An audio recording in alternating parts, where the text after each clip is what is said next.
jina Toma. Na ukweli wa mambo, kijana mwenyewe pale hivi walikuwa wanabonga na budake kutumia walkie-talkie area zenyewe hizi. Na ukweli wa mambo, budake pale hivi kijana kwa jina Toma alikuwa yuenda masafa na ambayo alikuwa ni marefu zaidi.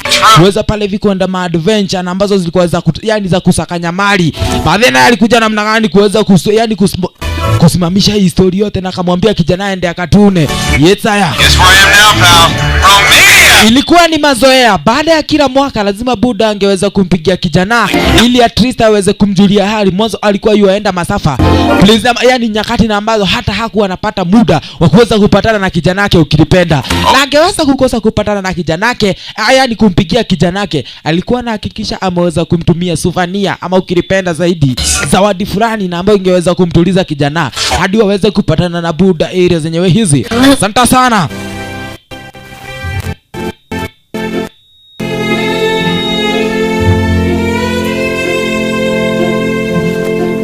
Wazi ulifika ni mwaka wa 1981 wakati pale hivi kijana ashakuwa mrefu hadi anaweza pale hivi kufikia zile switch ya ile walkie-talkie ukilipenda. Aliweza pale hivi kusikia mtambo umeweza kukoroga, sasa ni aweze kuharakisha at least aweze kujua buda yasema namna gani. Kufika hapa aliweza kusikia buda akimwambia namna gani yuaenda kwa adventure na ambayo itaweza kumteka more than 5 months na yenyewe pale hivi itaweza kusababisha yeye mwenyewe hataweza kupatana na kijana yake. Kijana pale hivi aliweza kujua huo ni uongo na ambao buda ako nao. This are hard to find,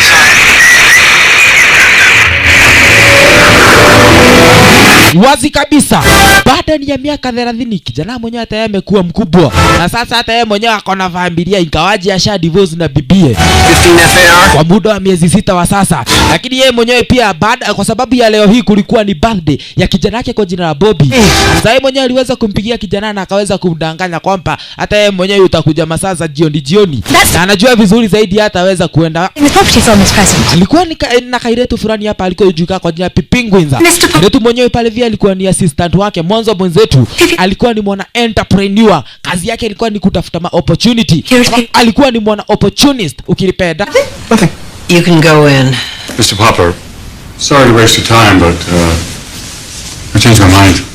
I'm not going to sell. Wazi aliweza kufika upande wa pili hapa kwa lile kampuni na ambalo walikuwa wameitwa. At least aweza kuona kama wataweza kusaidiana yani kifikra. Kufika hapa aliweza kupata Kamzai hapa ameweza kujam na ameweza kukataa ni ile offer na ambayo mwenzetu alikuwa ameka mnayo. Kamzai yuko juu kwa jina Mr. Franklin ukilipenda. Mwenzetu aliona namna gani umekata offer yetu haina noma. Lakini ghafla aliweza kuona merikebu fulani na ambayo ilikuwa ni toy hapa. Akaweza kumuuliza Kamzai, unaweza taka kuweza yani kutumia merikebu kupitia upande wa pili kule juu ya maji uelekea side za Africa. He had some stories. Like that storm off the Horn of Africa. The Horn of Africa? The Horn of Africa, si ndio? Naweza taka kwenda upande wa pili kule. Lakini mwenzetu yamwambia namna gani upande wa pili kule? Afrika kuna kuwa na mahuela ambazo huwa zinakula msee. Modo wa dhakona utaweza kutafunwa. Elewa sasa Kamzai alikuwa ameshakataa story zake. Lakini sasa ameweza kutafuta plan B. At least akaweza kumuingiza box. Washa fan. Mbio kisha na maana. Kamzai pale vini aweze kupigwa hadi na maji manze. At least aweze kufanyani kusikia busy kopo mawe. Wazi kabisa. Kamzai lazima pale via aweze kutafuta ama pale vi kudanganyiliwa aonekana kama ataingia box. Fungusha mtu bingirisha mtu kama Santuri. Oh my god. Manze Kamzai umeweza kukaa fomu. I can't be. Lazima pale vi kuhakikisha utafute venye na ambavyo utaweza kuishi area zenyewe hizi. Like a gentle giant. Unasikia namna gani? Upande wa pili zile maholi zile huwa zinawika vibaya zaidi. Kile tu na Penguins akaona namna gani ni kuweza kuunda kangepa. Kambio hapa hivi kaweza kumzubaisha Mzai. Mzai ni mbio pale vile waweza kucha yani kuchapongepa. The spray of his mighty blow. Yani ukiweka pale viongepa upande wa pili kule kwa upara, kijana mwenyewe Mzai mwenyewe utaonekana uko fomu manzi. Mzai aliona manzi hawasi ni kama amekuja kuniundia siku lakini haina noma. Wenzetu waliona wamemaliza story. Sasa ni wangojee venye Kamzai ataweza kufikiria. Kaanza kuchomoka. Wewe hamfai kuweza kuchomoka. Ni kama pale hivi nimeona uko na kitu na mpaka kanaweza tusaidia. Na mara hiyo mwenzetu waliweza kujipata kwa board member ya hawa wase wakiwa ni wote kiujumla. I'm getting older and weaker till it has that funny smell. Starts driving around all day with the left turn signal on. Franklin, or will it be reborn? Na ukweli wa mambo ameweza kuitwa hapa kwa sababu elewa wanajua mwenyewe ni opportunist na wanajua vizuri zaidi wanaweza wakamtumia waweze kugain mambo hapa. Alikuwa pale hivi na Come on, guys. kibana fulani hapa, Mr. Franklin Poppers yeye pale hivi ndio msomaji wa hii story ikiwa ni yote kijumla. Yakoera ni otiro ndo itagio tago ikamuzesi kila kitu na ambacho ninaweza nikafanya ili zenye hizi ncha kuokolea. We had a feeling this was coming, Bobby. Nilikuwa tunajua tu utakuja na huu puzi Mr. Poppers. Tafuta kazi nyingine, yani story nyingine ya kuweza kufanya. Na sijui kama unaweza yani sijui kama umefikia wa kukalia hicho kitu na ambacho unataka kukalia. Tukabego ikaradhe, usikalia hapo, kuna kitu moja na ambacho tunataka kukupea. Task moja tu. Kama pale hivi unataka kukuwa member wa hii kampuni, lazima uweze kuhakikisha umeweza kufanya kazi moja tu. Manzi hata muweze kuniambia niweze kubadilisha New York iweze kuwa Washington DC, ninaweza nikafanya hiyo story. Lakini aliweza kuambiwa hapana, kuna hoteli na ambayo inajulikana kwa jina Tehran Tehran of the Green. Estate yenyewe tunataka uweze kununua na ununue na jina la kampuni. Tehran of the Green? Mfetu aliweza kushangaa. Okay, haina noma. Mimi mwenyewe nitaweza kuhakikisha nimeweza kupata ni ile estate. Unaona kama utaweza kufanya hiyo story? She's gotten 1,000 offers, turned them all down. You've got one shot. You think you can close it? You think you can do this? Ai, msaya hatujaipatana. Mimi hiyo kazi huwa nafanya hata nikiwa nimelala. Kaida kanani. Mimi mwenyewe ni yule mzee na majioni. Do you make sure the kids are ready? Yeah. Naweza kuelekea upande wa pili manyumbani. Elewa, msimu wa wa kusherekea birthday ya kijana yake kwa jina la Bobby ulikuwa umekaribia. Mzetu sasa, elewa nimekufahamisha, alikuwa amedivorce na bibi hapa. Sasa kufika kwa bibi aliweza kupata wifi huyu kijana kwa mjamaa kwa jina Niki. Huyu naye pale vile alikuwa ni timu afisi, alikuwa ananyemelea bibi mwenzetu. Kawaje pale vile mwenzetu walikuwa wameachana. Please look away. Hebu angalia kando, wache kuniangalia hivyo. Waacha basi wenyewe nitaweza kuangalia kando. Aliweza kuingia upande wa pili kwa keja, akaweza kupata Bobby. Kama jitayarisha hapa hivi kanacheza kama Messi. Mimi manze buda naweza kugonga pena nyingine muenda. Manze familia zo. Hey, Popper. Greetings. Say hi to Rick. Yeah. He hugged me 3 times. Felt like an endangered sequoia. Come on, we've only gone out a couple times. He's a keeper. There is nothing wrong with a man who recycles. Right. Aliweza kuingia upande wa pili kwa bibie. Kufika hapa akaweza kuambia namna gani huyo jamaa kwa jina la Niki anaonekana ni msee mzuri, ingawaje pale hivi kazi yake ni kuweza kukatakata maua area zenyewe hizi. Anaonekana anaweza kufanya kazi poa. Yes. Bobby yako wapi sister yako? Cooper Keegan. Sister yako ameweza kuharibika, mwanzo aliweza kuachwa na mara ya kwanza. Kailetu aliweza kufika hapa, Kailetu kwa jina la Jenny. Kufika hapa akaweza kupata fadhili wana. Anda pale vini kukaa chini. Wow. He doesn't want to go with you this week. Alisema hataki kwenda na wewe kwako leo. Mwanzo anaona wewe mwenyewe ni fala manga. Wewe nama. Tunaangalia nini pale? Nikituraro halia. 95 pounds of C4 explosives. 95 pounds of C4 explosives. Uhakikishe umevuta waya na ambayo ni mzuri ya kuweza kutagua hiyo bomu. Mwanzo ukivuta baya kanalipuka. Popper. Jitayarishe Popa ama pale viki uweze kugumania mbaya. Popa aliweza kufika area zenyewe hizo, kuweza kumpata kabintie, at least aweze kujua nini ambayo inakasumbua. What do you do if you like somebody but they don't like you back? What will you do? Kama unapenda mtu wewe mwenyewe akukatae. Cheney? Hiyo ni ngumu. Lakini kuna mtu ambaye ameweza kukuacha ndio. Sasa fanya tu hivi. Wewe mwenyewe ni kadem na ambaye yuko independent. Na hata Beyonce, yeye mwenyewe anakuwa na madogi wake na ambaye anaishi na anahitaji mwanaume. Ole gona rejo hadi kwenda. Jamaa yani kijana kajua Buda ameweza kuvuta waya mbaya. He cut both wires. Jamaa mwenyewe ameweza kujikosea. It's gonna be fun. Kitu itakuwa fun. Kuja tuende kwangu leo at least tukatembee. Lakini pale vika ile tu alisema hata kuja. Na hiyo story hata siku ya leo hawataweza pale vika kusherehekea na vijana ama pale vina watoto wake. Aliweza kurudi upande wa pili kwa apartment na ambaye alikuwa anaishi ndani yake. Kufika hapa pale vile alikuwa yuafunguliwa mlango na kijana kwa jina they don't like me right now. Bingo mwenyewe aliweza kumwambia mwenzetu namna gani, hata kama watoto wako wamekukataa, mimi mwenyewe nakupenda na naweza kaa na wewe venye wewe mwenyewe unataka. Aliweza kuingia upande wa pili kwa keja yake. Asante sana. Kufika hapa akaweza pale hivi kustukia yani mtambo wake wa simu unakoroga. Ikakati weka kakiti vizuri. At least niweze kufikiria chenye ambacho nitaweza kufanya. Aliweza kusikia kuna message na ambayo imeweza kuingia kwa phone yake. Sasa ni aweze kuisikiza yenyewe inasema namna gani. It's about your father. So where was he, Reginald? And selling ice to the Eskimos. That's the order. Mwenye namba aliweza kumpigia alikuwa ni roya wa budake. Na ukweli wa mambo kamzae yani kamzae mwenyewe alikuwa anataka kumpea kijana zawadi na ambayo ilikuwa imeachwa na budake kwa jina yake. Yes, la Mr. Popper Kincaid. Na ukweli wa mambo kijana mwenzetu lazima angeweza kupata ile zawadi. Alifika hapa akaanza kusomewa will. The Tahoe yurt and the Uzbek yurt, as well as the rest of my work possessions.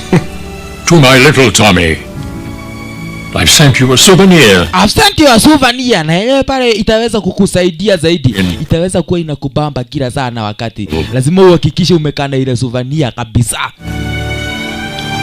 Zetu aliona sawa. Buda anaweza kuwa kuna souvenir na ambayo ni ya haja. Asubuhi na mapema siku na ambayo iliweza kufuata. Mama mwenyewe ni Monday. Thank God. At least mtu aende kazi. Historia ya kukaa nyumbani haibambi. Kwenda kufungua upande wa pili kwa mlango. Aliweza kupata kijisanduku hapa. Kijisanduku chenyewe kilikuwa ni ile souvenir na ambayo Buda alikuwa ameweza kuituma. Sasa mwenzetu ni aweze kuifungua, aone ni nini kilicho ndani. Kufungua, aliweza kupata hapa kuna kapenguin ambako kama ameweza kufreeze. Akadhani mwenzetu akadhani ni kamchongo. Kwa hivyo akajua namna gani, wacha niweke aka kamchongo hapa. Kanaonekana katakuwa kingine ka smart sana. Cue daddy. Yes, Buda anaonekana ameweza kufanya kazi ya maana. Ghafla aliweza kusikia yani kupigiwa kamtambo, lakini yule penguin wako wa mchongo alikuwa uhai. Yeah, I know, I'm late. Penguin mwenyewe alianza pale vini kuamka jo. Already? Yes, I know how important.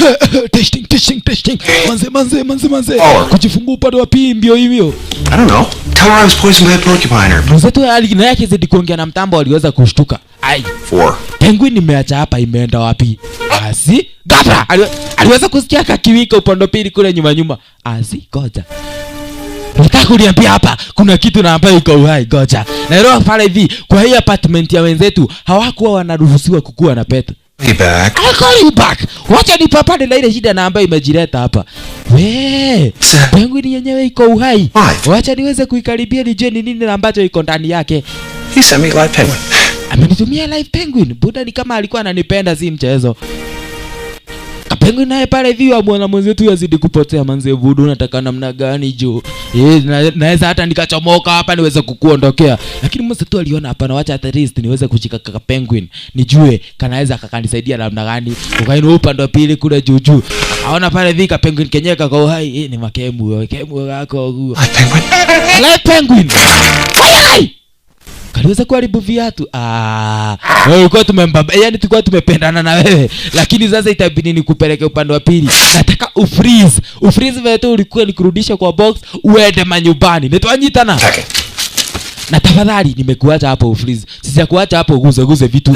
Ndio maana nimekuondolea hii towel na hizi pale vima brush. Na mimi mwenyewe nimeweza kuelekea kazi. Na panganga zake aliweza kugonga kile kijisanduku. Wateke kuna barua na ambayo iliweza kuchomoka kule na ikadunda kule chini ya meza. Lakini mwenzetu hakuweza kuiona maru.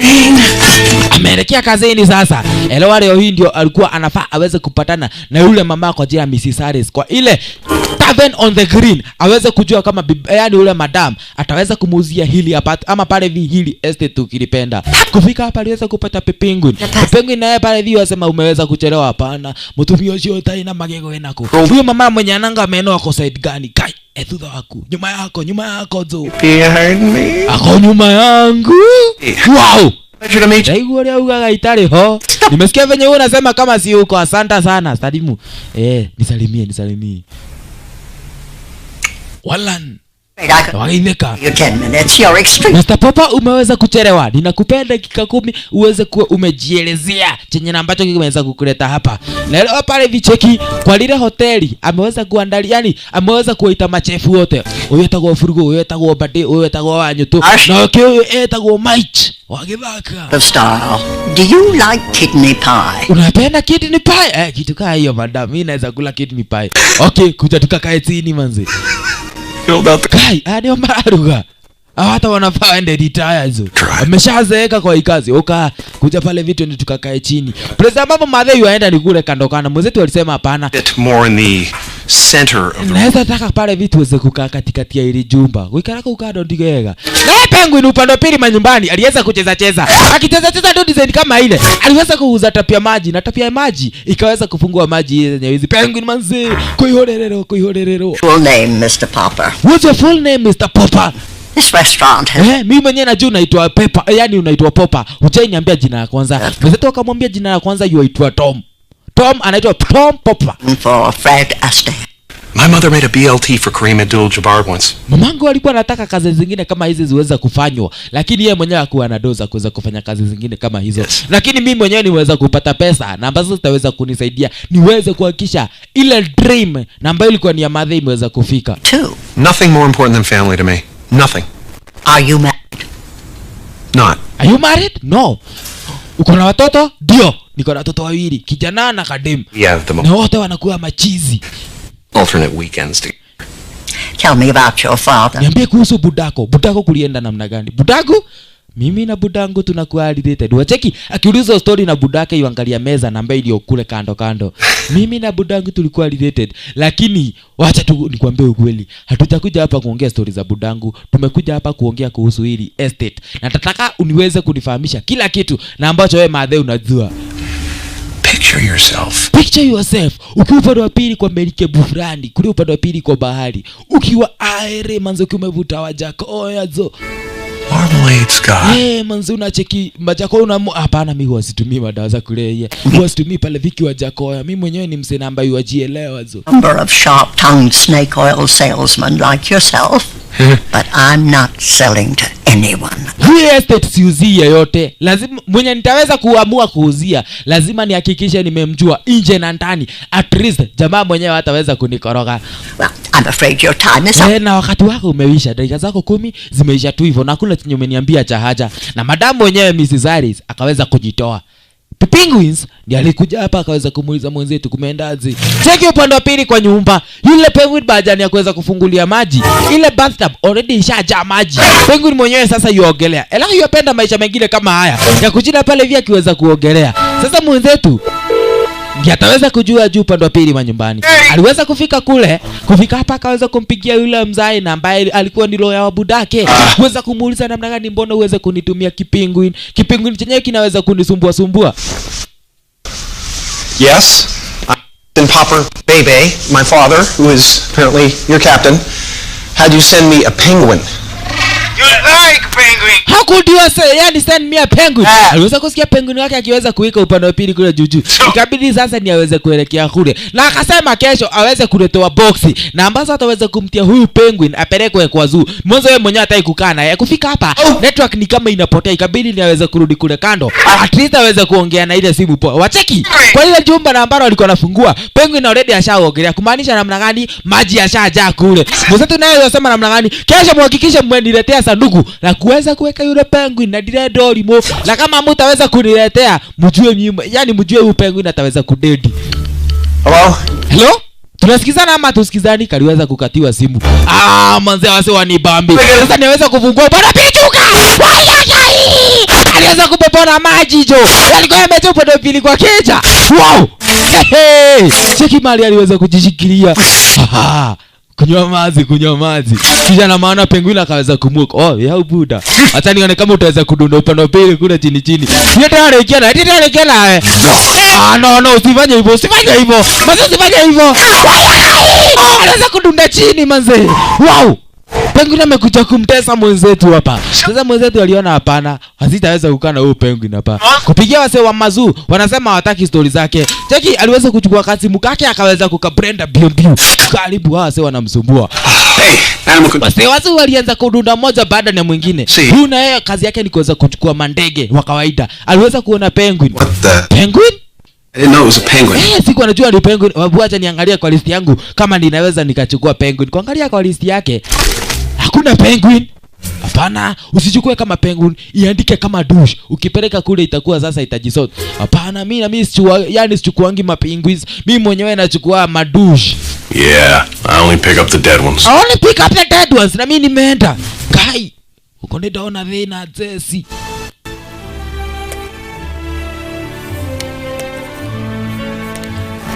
Wow. Nyakati za majioni aliamua ni kutafiti kuhusu mapenguins. Penguin naye pale vio mcheki mwenzetu yashindo huyu jamaa analala namna gani. Manzeni nyakati za usiku na jamaa baada aende kwa bed. Analala hapa kwa kiti ngoza. Cheki kumkaribia hii na je toroti itheru. Ngoja huyu akikataa kuamka kesho asubuhi atajiwa ajui. Nyakati za ngware mwenzetu sasa nyakati za Afrika mwenzetu aweze kuelekea kazi ni kama hataki kuamka. Penguin aliona hapana.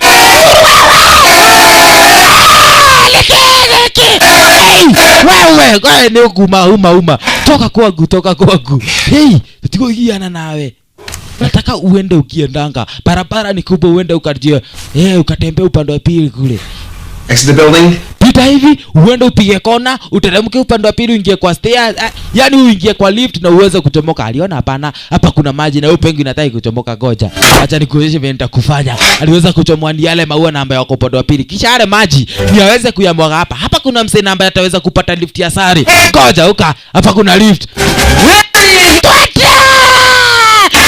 ni kitu kwa hiyo yani utinatoke giala kocha na kaweza kuingia upande wa pili kwa keja. Akienda kazi aliweza kuitwa na kiateka naye akamwambia namna gani nimeweza kupata mnyama wako. What are you talking about? Ni huyo si wangu mimi simjui. Oh really?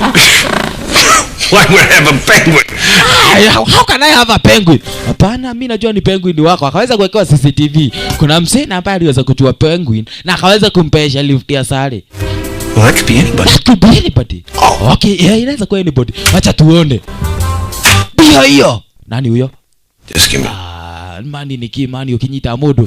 Hii penguin ni yako. Na unajua vizuri zaidi sheria za hii area hakuruhusiwi mapets kwa hizi apartments. Sijui mbona wewe mwenyewe uko na ki apartment. Yaani uko na ki penguin hapa shika kidhao. Pana. Bado namcheki penguin wacha kunihonga. Oh, I can still see him. I can still see him. Shika dhao mbili. Bado namuona. Ni kama pale hivi ameanza kufade. Fika 5 manzi. How's that? Hizo ni ngiri 5. Unaendelea kuona. Wewe ni nani manzi? Wewe ni nani? Manzi hata sikuoni. Wewe ni Mr. Popeye. Hebu ongea tena nisikika sauti yako. Mzee sasa akabidi na ameweza kumchukua ka penguin wake. Ampeleke kwa keja bio. Wewe kwa keja fungua mlango. Ingia haraka. Nyumba kuingia. Weni. Jose alikuwa pale vini neighbor na ni wale maneighbor namba huwa anapenda kunusia palipo pasipo pao. Akaweza kuona mwenzetu hapa ni kama kona kimnyama. Wewe nenya waigeri yako. I can't say I blame you. Nimeona siwezi nikakublame lakini nimeona pusi. I'd find someone to share it with too. Nimeona uko na pet jamaa na umeweza na unajua tumekatazwa kukuwa na mapet kwa hii apartment. Mimi sina paka na sina chochote upande wa pili. Kabla Digital surround. aliweza kusikia vitu zikiweza kuangusha upande wa pili kwa nyumba. Ngoja acha ni deal na hiyo story then mimi mwenyewe nitaweza kuja baadaye. Na wewe sasa hiyo kunusia pasipo pako uache. Sasa aliweza kuchomoka baadaye aliweza kuweka pale TV yenyewe ikaweza kuleta kidushi fulani kinapeperuka upande wa pili kule angani. Penguin naye kufika akaona namna gani hata mimi mwenyewe naweza buruka. Pepea mzito akaona haya kariki gati akabadilisha station. Your commentary in the Economist. Penguin aliweza jamaa manze rudisha huyo ndege manze ama niweze kuharibu hiki kizawadi. Mzito alishtuka gai. Sasa sitaweza kuona story yangu, sitaweza kuona news juu yako. Manze rudisha TV. Ghafla upande wa pili aliweza kusikia mlango umeweza kubishwa. Akaweza kupata lile sanduku na ambalo aliweza kuahidi, yani kuagiza za kumrudisha huyo penguin zimeweza kukam. Sasa mwenzetu ni aweze kulileta. Penguin alimuoka mbio. Mwanzo amejua sasa ni kama redi yake imeweza kufika. Mwenzetu aliweza kufungua sasa kuja. Wewe mwenyewe unaelekea manyumbani. Penguin kuangalia, ni huko ishara. Ngoja utajichora utajua ujui. Mwenzetu akaweza kukimbishana na kombe. Upande wa pili kwa kila kijisanduku wengine walimuoka. Wadhani, wow. Mwenzetu akaweza kumshika penguin na akaweza kumrudisha kule ndani. Kwenda kuvunga ndio kaka kwale. Kala kaka. Kuja cheki. Umeweza kuchomoka wote. Mwenzetu sasa ni aweze kumchukua huyu mmoja amrudishe kule ndani. Wewe achoka kulia. Dakwera utajua ujui. Aliweza kusikia kitu. Ile kiradhi na bena huo goja. Kufika hapa gai. Yeye ndio kama wako. Hai? How did you enter here? Ulikujaje hapa? Kuna kiagira karaji fresh upande wa pili kuna kateria manze. Zulitoa huku. Toto nyamone tokude matu. Manze ini wana. Wacha aweze kuchomoka hapa. Aliweza kujipata kona kanasari. Cheki. Wale mapenguins ukilipenda. Mapenguins wote wakiwa 6 kiujumla. Wengine na wao wanatembea upande wa pili kwa stairs. Wala hapa tiri hata hao. Ulipanda wapi aje hapo juu? Nyai ndio chai. Upande wa pili mlango umeanza kukorogwa. Mwenzetu lazima hakikisha mapengo zaonekani. Aliweza kutafuta mchele. Manze kujeni mkula mchele manze. Kuweza kuwadanganyilia kisha na maana kwenda kwa upande wa pili kwa mlango aliweza kupata. Wenye wamemuoka. Yani ni bintie, kijanake na bibi yake. Not quite ready yet. Zawadi yako iko sawa mwanzo. Yani kijana ni birthday yake leo. Lakini yenyewe haiko tayari. Ngoja kwanza pale vikwe tayari nitamuoka. Lakini mapengo hizo waliona hapana. Huyu jamani kama anataka kuwaficha juu. I got the gift. And it's right in here. Yes, zawadi yako iko hapa ndani. Lakini itabidi ngoje penguin alimuoka. Ai, huyu ni penguin. No. Ngoja manzeni nimeona penguin. Wow, hadi bibi alishangaa. Aha. Kijana umeanza story. Live penguin? You brought a live penguin? Yeni, na sio mmoja ni sita. Yes! Best! Niko na present! Really? Ama pale vini niko na team ya volleyball. Yeah. The best present ever I've got. Yani I've ever got. Kijana pale viwa bambika. Manze, huyu anaitwa huyu anaitwa captain. Huyu anaitwa Laudi. Manze yake kazi yake ni kupiga kelele. Huyu naye pale viwa anaitwa Sumbua Eric kama kaa. Voidi. Una yeye yaitwa Fati. Yeni, una yeye yaitwa Lovely. Kazi yake pale vini kupenda wasema nzi. Huyu yaitwa Lovely. Na kisha la maana kuna mwingine, Sumbo mwingine muenda. Huyo inaitwa Brayo, sijui iko wapi. Brayo na sasa vile kanajikongesha upande wa pili. Ako pale vini kwa kanaitwa Brayo. Mzee, Brayo anaonekana ako na uchizi. Watoto wako na namna gani? Hey, sasa tumeweza kupata kazi ya kuweza kufanya. Sasa niweze kukimbishana na wale mapenguins area zenyewe hizi. Bibi naye akaweza na nikuulize, uliwezaje kupata hao mapenguins? How did you find them anyway? How did you find them anyway? On birthday penguin rental company? Ni story mrefu. Hiyo story yote imetoka kwa Buddha. Mwenyewe ndiye aliweza kutuma na hizi mazawadi niletewe. Your dad? Yeah. Wait, you saw him? How is he? Akawaje Buddha aliweza kudedi, lakini kabla dedi ndio aliweza kuacha hizi mapengu hizi niweze kuletewa. So mimi mwenyewe na mimi nikaona namna gani kama lazima niweze kukaa na wao, lazima itakuwa ni poa niweze kuwa nikimkumbuka Fadhila hapa. You're fine. Fine, I'm good. You left me those. Hey, where are you going? Get back here. Buddha aliweza kuniachia mapengu hizi wote nikiwa enjoy na wao. Kwa hivyo mimi mwenyewe najua mambo yako sawa. Thanks, I should get the cake in there. Wacha niweke keki upande wa pili. Kabla walikosa kusikia kwa fridge kuna mambo. Niki, mapengo hizo yameingia kwa fridge, mwanzo ni place bad. Jeshi. Hapana, sasa hii tutaanza kugathanwa nayo. Fridge? Mapengo hizo wako kwa fridge. Ghafla upande wa pili kwa mlango aliweza kusikia msee fulani. Huyu na yeye alikuwa jika kwa jina yani Bart Jones. Na yeye mwenyewe alikuwa ametoka upande wa pili kwa New York Zoo Department na alikuwa amemuka hapa kuweza kuhakikisha kwamba na kwa eti amewachukua mapenguins na amewarudisha upande yani amewapeleka upande wa pili kule kwa zoo. Lakini venye na ambapo ni wangapi ni 5 ama 6? What's going on? Ni sita. Nini kinaendelea hapo? Wacha nidili na hii story nitamuoka tu saa hii. I've got my team downstairs and a fully equipped retrieval van. Yeah. Nimekuja pale vina mbogi yangu tumekuja wana mapenguins. Actually, hao mapenguins sita au utawachukua saa hii. Mwanzo saa hii kijanangu amechizika na wao. Na wase na kuambia namna gani watoto wangu wako wanataka story zangu, lakini saa hii wanaonekana wanabambika. Put them in a New York apartment, they're going to get beak rash and wing. Unataka pale hivi kuweza kuweka mapenguin kwani kwa apartment yako mapenguin wanataka place ambayo ni baridi, wanatapenda pale hivi samaki, snow kwa wingi, na wewe mwenyewe unataka kuweka place na mama kuna joto. Usione wana. They're yours. Just not right now. Go ahead. Wacha nitakupigia simu nikitaka pale hivi uweze kuwachukua. Mr. Jones naye aliona namna gani wacha aweze kuchomoka, lakini He's got 6 of them and they're Gen 2s. wasikia namna gani Jones aliweza kumpigia mjinga fulani na akaweza kumwambia kwamba ameweza kupata wale mapenguins na wenyewe pale vipi wanaonekana watakuwa ni wa bei poa. For their baths. He's the bathing. Huyo jamaa alikuwa hata mapenguins hapana. Yeye mwenyewe alikuwa na yeye ametoka upande wa pili kule kwa zoo. Alikuwa anakuja kuniambia venye na ambavyo nitaweza kupea hawa mapenguins dawa. Hapana mzee, niambia hawa mapenguins hawakujiwi. I don't know, Billy. I'd make him promise if I were you. Do you promise me, Popper? Ni promise hawa mapenguins hawataweza kuchukua. Ndiye kago promise. Napenda na hate ku promise. Don't disappoint them. Mwambie tu uta promise. Promise tu. Okay, I promise. Kijana pale vile aliona buda manzi hapo umeanza kunego. Manzi na kesho nitaweza kumuka. Nitakuwa nikimukila sana wakati at least niendelee kubambika na wewe. Na acha kivizuri zaidi. Wale mapenguins already washaanza kumpenda mwenzitu hapa. Asante sana. Mwenzetu naye aliweza kuwapeleka yani kuipeleka familia yake upande wa pili kwa kuchukua taxi. Kisha na maana yeye mwenyewe aweze kurudi upande wa pili. Manzi buda uko fumu. Manzi bali niletea zawadi na ambayo sijaitaka. Yani sijaipata milele dawamu. We, na ndivyo ndio kuina nikiora gwetha. Nasikia kuna Niki na ambaye yanyemelea kwangu. Mwambie nitamnyoa kichwa. Mzee watoto wangu wana mokesho ndo wakolia. Mimi sikuuliza kwa watoto wako wana mokesho. Mzee aliweza kurudi upande wa pili. Sasa. Chaki sikiza. Hawezi lala usiku. Ile kelele na ambayo iko hapa nyingine muenda. Wale mapenguzi wanacheza cheza nima. Wasikatai. Mapenguzi wanapenda watoto wangu. Lakini kwa nini yani wanakataa nilale? Cheki mapenguzi. Mazeni jogging. Wewe. Muende mkarare. No, shut up and go to sleep. Shut up and go to sleep. Ama niweze kuwakatakata nyinyi wote niwaue. Na ihenya. Hadi mnikiuko. Na manze ka 6:30 kakigonga tu hivi. Mwenzetu wako on. Cheki. Sasa aliweza kuambia mapenguini wakuja walale. Bedi ikageuka ikakuwa yake na mapenguini. Cheki. Manze. No gome. Mapenguini na wao kina Brayo wananguka upande wa pili kule nyuma. Aliweza kukujia kachai hapa. Na leo pale via yuko sura wako na wale mapenguini wamemuongoza mbio.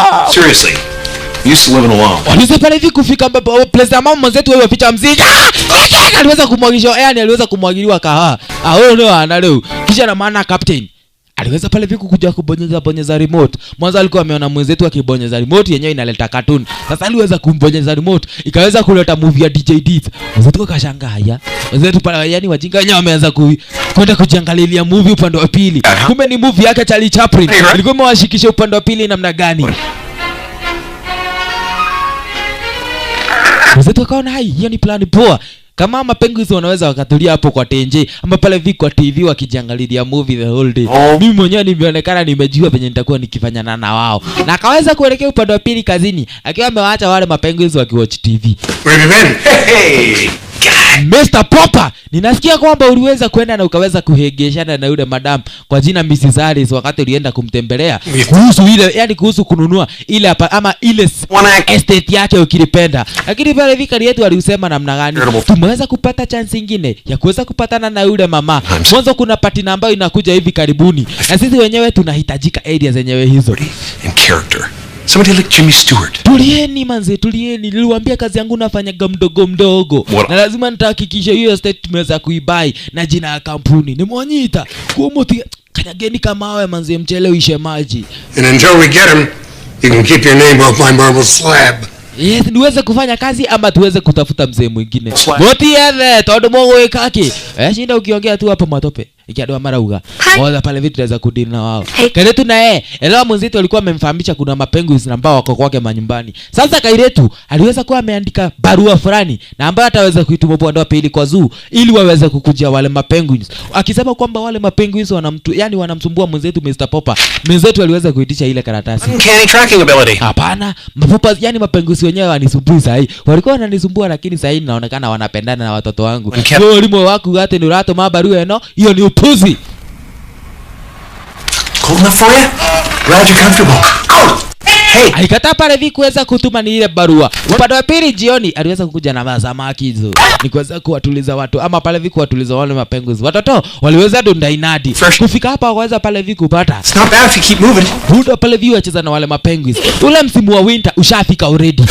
Otherwise I get wig mage. Dad, are you okay? Dad uko fomu? Niko poa, mimi niko poa zo. Mimi mwenyewe nacheza na mapenguins. Na leo anawaheta wa mapenguins. Jo ile kelele namba wanakuanga nayo. Yeah, maybe they are a little cooped up in here. Waliona hataweza kukalia yani kutulia upande wa pili kule kijani. Waweza kuelekea upande wa pili uwanjo. Treat waweze kuona kama wataweza kutulia area zenyewe hizo. Mapenguins nao wanaambia namna gani waseni mweze kujichomoazo ama mweze kukuliwa na mawili. Kaletu na yeye hapa anaonekana ako na stress zake. Mapenguins waliweza kustukia dushi. Dushi yeye mwenyewe akaweza kuburuka manzena yako na mabawa. Kapteni yako ana namna gani manzeta mimi siku moja nitaweza buruka. Hata mimi nitaweza buruka tu zikai. Flight envy? Unaona kama utaweza kuburuka? Hiyo ni wana. Wewe mwenyewe uko na fins, hauna mabawa. Hiyo ni upuzi na ambao uko nao huwezi ukaburuka. Fish and fowl. Tawirore. Manze buda huwezi niambia tu hivyo. Buda kama tucheze, mbona unataka kujikaisha hapo chini? Oya acha pale vini kama tucheze. Come on, Jenny. Jenny kuja hata tuweze kucheza mapengi na wako namna gani hata sisi tunaweza cheza boli. Taretu aliweza kukataa kwenda kwa ile game. Sasa cheki upande wa pili lika game kama ni na Man City. Cheki kina Haggard. Manze mbio tu. Chenga la kabila. Manze twende tukiendaga tu. Could be a yellow card. Kama washikishe upande wa pili kule. Kijana maana kijanani ya goal. Hapa Levin ndiye defender upande wa pili aliweza kuongoa ka ball. Wow. Kanaweza kumkujia assist upande wa pili. Buda alianza kumchochoka ile tu manzi ati kwa sababu ni academy sizicheza game na wanaume zo wataweza kunyangamiza. Hiyo ni wanana ambao uko nao. Chukua ball na kuja kucheza. Karetu akaona haina noma. Acha mimi mwenyewe ningeuanzo. Yekuage tige kana ni wana. Aliweza kupatikana moja jo. Haya unakiona kwa nini leto kwa jeshi. Walande. Manzi. Kwa upande wa pili majioni nyumbani. Walifika hapo pale vile wakapata kiatika yuko kai na kiatika yuko hapa sinikunoma. Lazima tu wadaike upande wa pili kwa keja. Cheki waliweza kupata na kiatika manzi. Juzi liweza kunipea dhao 5 ni kwa sababu ulikuwa na penguin moja. Saa hii naona penguin 6 manzi. Unafauni chote. Todwe direpia kwa hii. Penguin naona namna gani manzi tunaweza cheza ile zenyewe hizi. Kawaida pale vile ule penguin kwa jina Abrayo. Katika naona namna gani manzi jamaa atanilipa kuliko renta. Upande wa pili sasa wakiweza kuwatch movie. Cheki madhi aliweza kumuoka na aliweza kumuoka na Brayo. Huyu nimempata upande wa pili kule barabarani ya Kizurura. It was like that time you lost Janie at me. You lost me? You were never lost. I simply failed to maintain visual contact. It was less than an hour.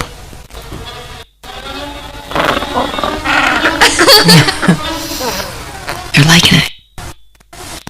Night? Really? Yeah. Cool. And Rick and I are celebrating. You got the grant. Yes. Wow. I'm really happy for you. Thank you. You know, I was planning on having him stay at Mom. Rat. Mama mwenyewe na yeye aliweza kukuja hapa na kaweza kumwambia mwenzetu kwamba you are in vacation ama pale hivi you are kazi upande wa pili side ni Africa Ghana kwa siku na ambazo hataweza kuzihesabu. Inaonekana ni kama wiki 2-3 hivi. Watoto wakaweza kuuliza kama wataweza kukaa na budake. Wakasema ni poa. Sasa mamani aweze kuaga watu hii. At least ndio aweze kuelekea manyumbani. Mwanzo kesho. Yes ndio aweze kwenda kujitayarisha. Mwanzo kuna kesho yuelekee upande wa pili side ni Ghana. You too, Laddie. Captain hata wewe manze goodbye manze tutaweza patana hivi karibuni. Lakini na maana madhini aweze kuchomoka. Watu ndio waliyeshindwa hapa wakiangalia Buddha. You like Mom? You like Mom? I do not. Mimi simpendi mamako kwa sababu hata mimi mwenyewe sijui kama yeye mwenyewe yunipenda. Niangalia stories yako. Huwa anaongea story kunuhusu? You're acting weird. You're acting weird. Mbona nita ushiti kiwa Jakoya? Mbona unakaa kama venye yani mwenye amechapa kiwa Jakoya? Upande wa pili, nyakati za jioni mwenzetu Diana Bati. Kwa bed yake wase wameshajiandaa. Haleluya adhigo koma na imani madhina moru muno. Everything needs. Siku ambayo iliweza kufuata ilibidi mwanzo leo kuna party ambayo inaendelea upande wa pili yake Mrs. Harris. Sasa mwenzetu aliweza kuagiza mboch wa kuweza kukuja kuangalia hawa mapenguins. Aliweza kutumwa Waledia yeye mwenyewe ndio aliweza kumuka na wikaweka. Hapa lazima uweze kusumbuana nao. Kumbu mwanzo kuna wasena ambao wako huko ndani. Sitakwambia ni kina nani. Lazima uhakikishe mwache kipoa. Noma. Nitaweza kuangalia. Unakuja saa ngapi? Nitakuja mwendo wa saa 4 kamili. Wow, wacha waledi aona wale kai. Hao ndio naangalia. Atuajira roka nashikana. So you'll be home by 10? You'll be home by 10? Kitu hiyo siwezi nikachelewa. Just keep the chapel movies going. Waache tu waweze kuwatch movie hapo. Wakiweza kuwatch movie hatakuwa na noma. Mwenzetu akaweza kujomoka upande wa pili kule outside. At least sasa ni aweze kutafuta dingala kuelekea kwa ile party na ambayo ni yake Mrs. Harris. Wala pale hivi hakuna mataxi na ambazo zilimo. Ikabidi sasa ni aweze kuchapa kalesa. Kufika hapa akaweza kupata kuna kipenguin kimoja kimchongo. Manze akaanza pale hivi kumiss mapenguin wake. Mara hiyo akaweza kumpigia ama pale hivi kupiga simu upande wa pili kule manyumbani. At least aweze kujua male mapenguin wako namna gani. Mapenguin wako manze wamezubaishwa na movie zo. At least pale vio wamebambika mambo mbaya. Waledi asiwe na habari waliweza kukalia TV yenyewe kaweza kubadilisha station na yenye ilileta whale. Whale iliweza kupanda mdomo. Akaona pale vio watakuliwa Waledi.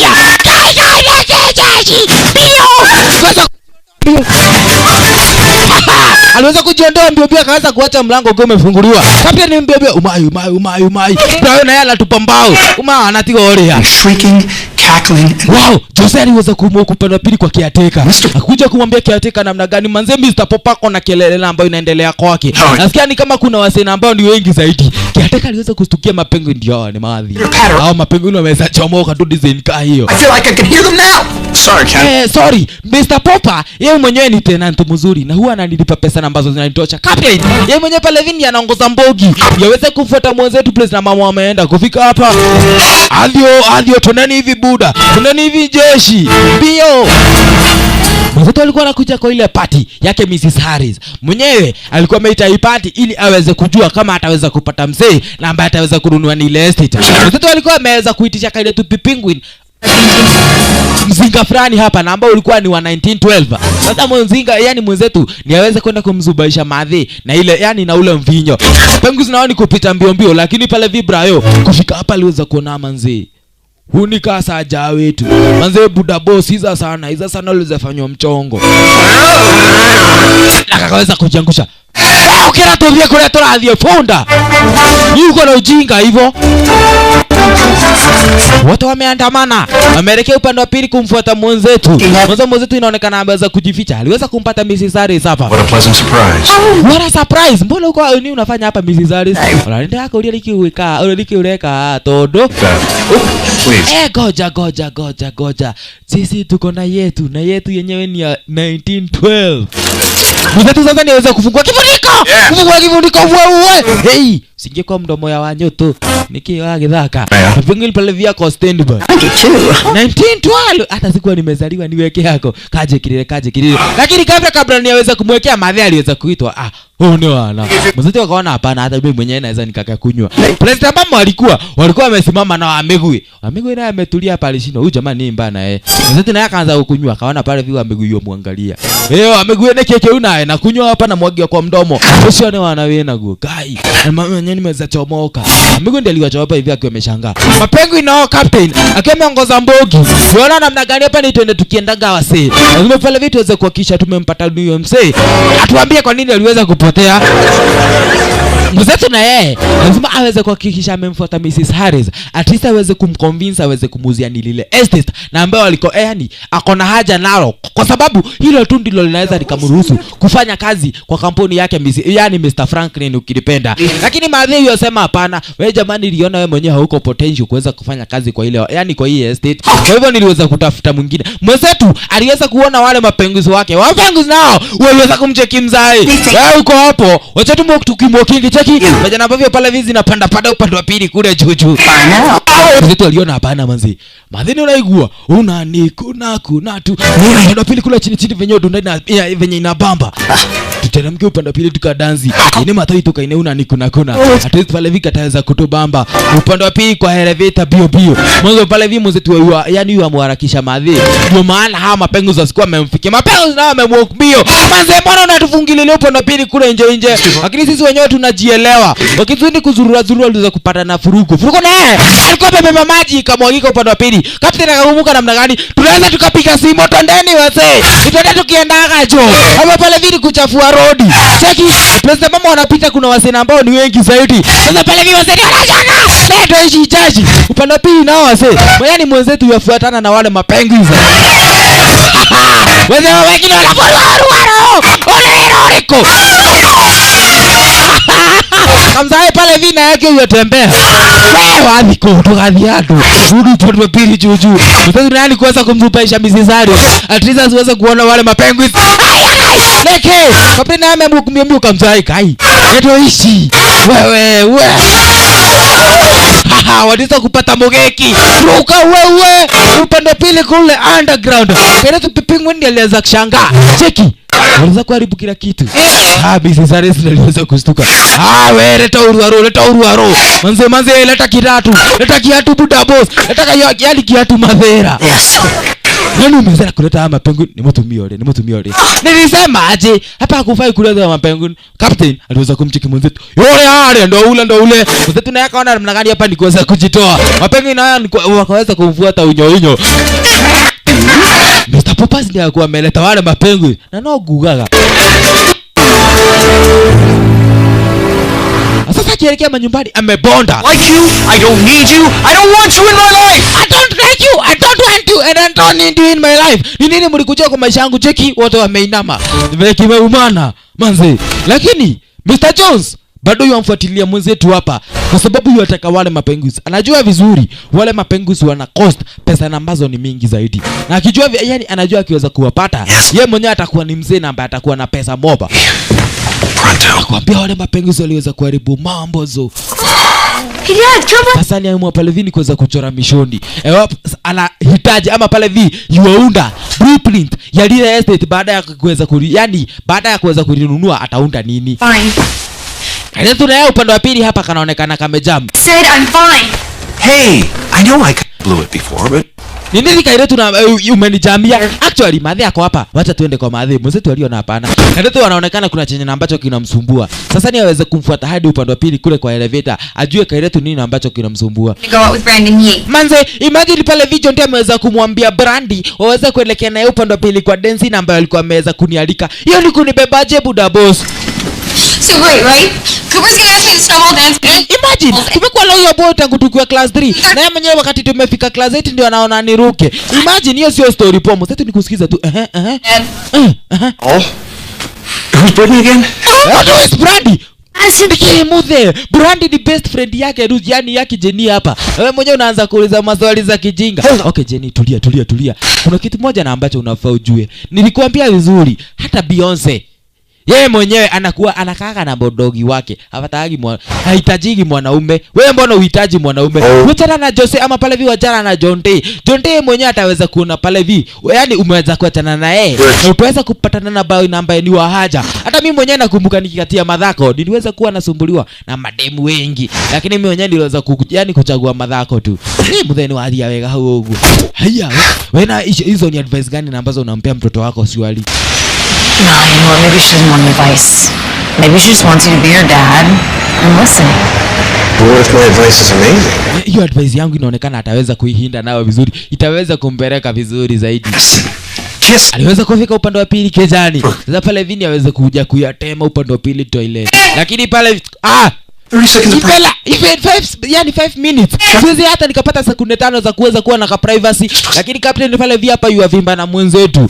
Okay, nataka kusikiza niambie. Jiroli anaenda ajigue. Hata mimi nataka nikiuleta. Hata mimi nataka manze mwenzetu aliona hapana. This is not fair. Not fair. Mbona mnanisumbua? Asema habari pengo nataka kumwambia nataka kwenda toilet. Here. Unataka ulikuwa unasema hivyo? Ndio hiyo. Twende tukiendaga zo. Is that what you were trying to... Kwa tatu hivyo? Ndio. Mbona na wewe kogwa? Mimi pia. Wote pale hivi sasa mwenzetu ameweza kukaa. Yaya ni kama ameanza kuunderstand mapengo hii. Ni tuendelee. That is some good... Laudia cha pale hivi kunisumbua akili. Sasa kuna kitu moja, kuna stingo moja na ambayo nataka mzue. Nikiwaambia mfanye kitu mnafanya, sawa? Na kisha na maana mwenzetu akaanza kutafiti kuhusu wa mapenguins venye ambavyo wanaweza kuwa mabeshte zaidi. Hadi nyakati za majioni akielekea manyumbani. Mwalimu akienda na watoto yeye mwenyewe anaenda na penguin, watoto wanashangaa. Nikekero na osio. Wow.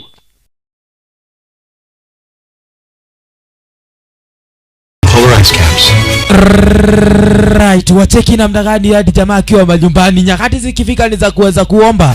Anaombea chakula chakiwa cha wote wakiwa wote 7.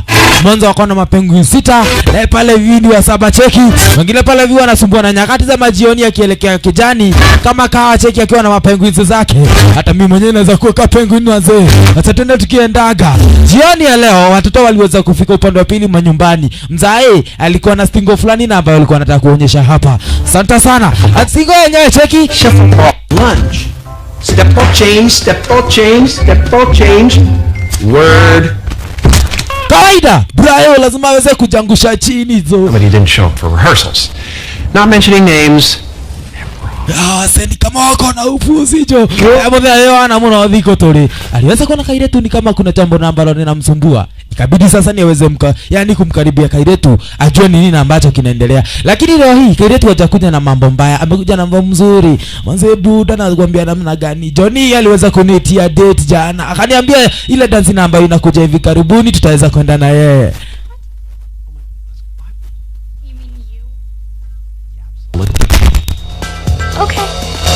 waliweza kukubaliana wenda wakambaia Kairetu nguo. Sasa cheki, hawa ndio wamekuja kubai manguo, lakini ni kama wamekuja kutuna area zenyewe hizi.